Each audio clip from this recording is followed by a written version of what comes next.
went up for a late dinner to Denny's just the other night, right up there in Mecca. My mood was slightly whimsical, maybe even a little mystical. And as I was sitting there reading the novel I was reading, a Philip K. Dick story, this mysterious tall woman, her legs were long, her skin was fair, her hair was blonde, came through the door. She cut quite a figure doing so.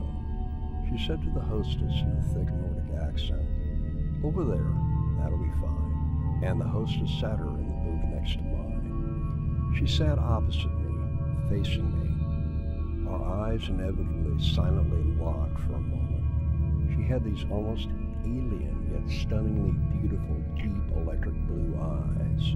It was as if she could see straight through my soul, as if she could see every secret in my head and suck it out with her deep gaze.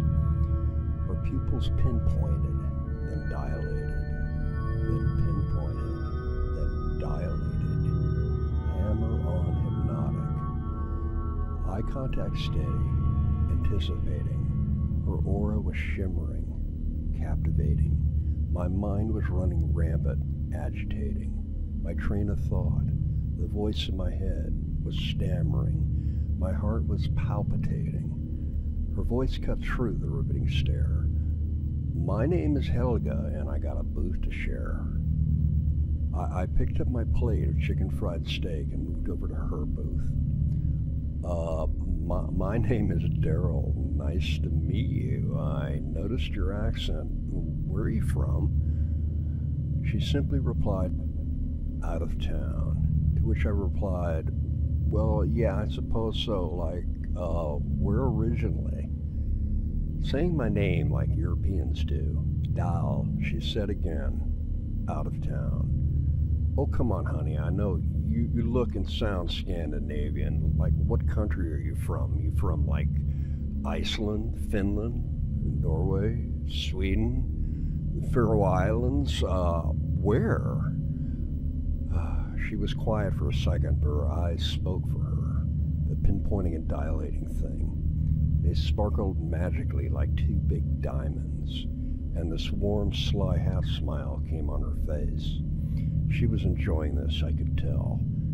And she asked, "Have you ever heard of what you people call the tall Nordics?" I said, and I added, "Maybe. Tell me more, please."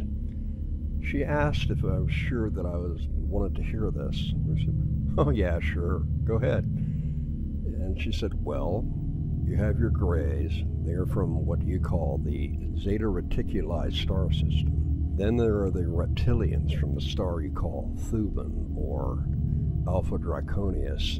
And there's another group of female humanoid travelers that visit this planet from the star system Aldebaran. And then you have the tall Nordics who are from..." Oh, wait, let me stop you there, honey. The Pleiades? Yes? Pleiades, she said. Some of us, a sister colony, are indeed from a planet that orbits Electra in the Pleiades. But we are from a planet that orbits a star very low on your southern horizon, high above the equator, but low on the southern horizon from where we sit. Strangely, I don't know what you call our star. Perhaps you can help me with that, Dal. "Well, what do you call your star?" And she looked at me and she said a word that I could never even begin to pronounce, so we'll just leave it at that. And I told her, "After dinner, we'll go outside. You can point it out to me. Maybe I will know." The rest of our dinner conversation was routine stuff. She wanted to know where I lived. 18 miles down the road. Only decent restaurant close to me. She seemed sort of advanced for her age, yet appeared ageless. She wore a very expensive-looking leather jacket and leather pants that looked like they were painted on her perfect form. She had strong-looking yet beautiful hands with long, graceful fingers, lovely soft blonde hair on her wrist. The way she held her coffee cup and gazed into my eyes, as if she was draining everything from my head. We finished dinner and headed outside. "I want to show you my star," she said. It was very bright in the parking lot, so I suggested we take a walk to a dark area with a good view of the southern horizon. Finding her spot and facing south, she laced her hand and fingers through my right bicep and looked into my eyes and smiled. She spoke.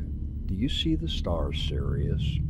Just to the left and slightly below Orion? If you look straight down from Sirius in the 528 position, that star, right there appearing to be right over what you call El Centro. See, right there, very low, moving over the center of the road. What do you call that here on Earth? Do you know?" "Yes, I do. We call your world Canopus."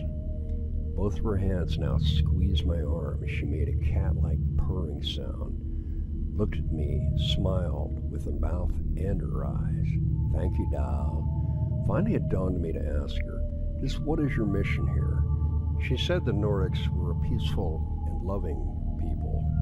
"We only want to help humanity and protect you from malevolent entities, not to mention yourselves, to guide you in an unconditional loving way, as we are indeed related to you, and I am here to collect some human DNA."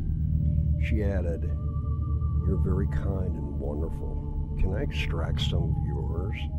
She squeezed my arm again and said, "Don't worry, doll. You'll enjoy the process."